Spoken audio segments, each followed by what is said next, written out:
अस्सलामुअलैकुम वरहमतुल्लाह। सामीन 9 मुहर्रमुल हराम है, 8 अगस्त है। सोशल इंडिया न्यूज़ में आपका खैर मकदम है।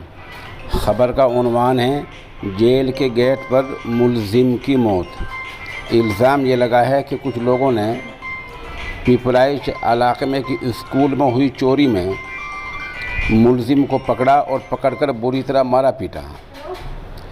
उसको फिर पुलिस के हवाले कर दिया। पुलिस उसको थाने लाई, वहाँ लिखा पढ़ी की, एफआईआर दर्ज की। पुलिस ने उसको अदालत पेश किया। फिर पुलिस उसको जेल में ले गई। जेल के दरवाजे पर ही उसकी मौत हो गई। मरने वाले की पहचान प्रमोद के तौर पर हुई है। पुलिस कह रही है गाँव वालों ने पीटा है, गाँव वाले कह रहे हैं हमने नहीं पीटा है, वो पुलिस की कस्टडी में था। पुलिस कह रही है कि मौत जेल में हुई है। अब देखना ये है कि मामले की तस्दीक क्या होती है, किस तरह होती है, क्योंकि मौत बज़ाहिर पुलिस की कस्टडी में हुई है और एक तरह से ये खाकी पर एक बार फिर सवाल निशान लग गया है।